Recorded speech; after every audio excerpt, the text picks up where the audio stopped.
Amazing well bike at the start of the show. Well cute. Yes. I think. Very nice. Well, Andy Kershaw has the story of the motorbike that was designed to fly. I've been around bikes for as long as I can remember. But today, I'm on my way to hear about an incredibly special motorcycle. A bike that was once tipped to help Britain win World War II.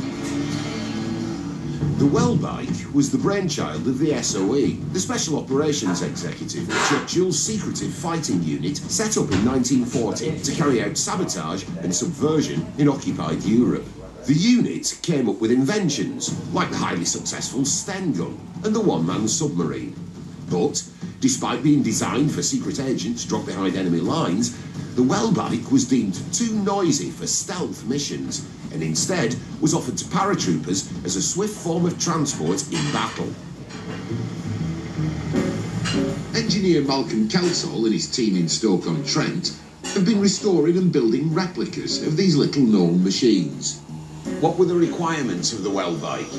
They had to deploy them repeatedly in 11 seconds.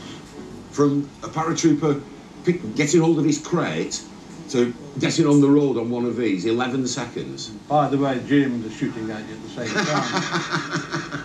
So carefully raise the handlebars, they lock out, raise the seat. You then have to pressurise the tank. Pump the fuel through to the carburettor. Yes. Right. You've got your accelerator. Right. You're ready to go. What sort of speed did they do? They get up to about 30 miles an hour. Did they? By God. The Well bike was used in 1944 in Operation Market Garden, a disastrous Allied attempt to outflank the German defences in the Netherlands in a bid to bring the war to an early end. With an estimated 1,500 paratroopers killed and thousands taken prisoner, the mission was deemed a complete failure. Dennis Collier, 21 at the time, was part of that mission, where well bikes were dropped in containers to support paratroopers. But after 5 days of fighting, Dennis found himself surrounded by the enemy, without food, ammo or radio communications. This container was dropped near, well, about 200 yards away from me, on DZ, and I thought, oh, I'm going there and might put some grub in it. And he must have taken a heck of a risk just to go and investigate the crate. When you're hungry, you'll do anything. And I opened it up and this little well bike were in it. Before he could ride to safety, Dennis's well bike was hit. It got hit with a bullet, it set fire, so with a tracer bullet. It was assumed then that you'd been killed, wasn't it? Yeah, because nobody saw me get up, you see, and run away. Dennis was eventually captured and taken to Germany, where he'd spend the remaining months of the war as a POW.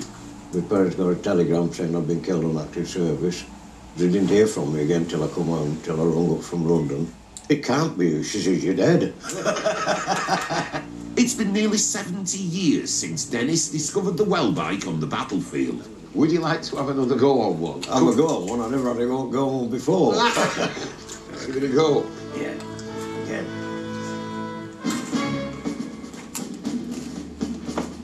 And Dennis, how does it feel sitting on that now after all this time? A bit queer. A bit queer? I was sat on the other for a few seconds. Well, shall I give it a test ride if you don't want to? No, yeah, I think you'd better do it, I can't get my knee up. Having his fuel tank blown to smithereens meant Dennis never started his bike. If he had, it would have been fine on flat ground. It's surprisingly bright. But off-road, it wasn't so good. Oh dear, this is where the fun starts. Stops and starts a bit. And once you stall them like that, you have to push start. Want to push?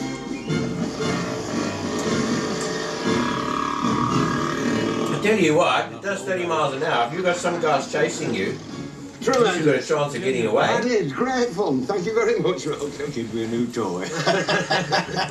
Though it proved unsuitable for the front line, it was put to good use as a runaround on military bases. Despite its shortcomings on the battlefield, there remains a lot of affection for the dear old well bike, and I think I can see why.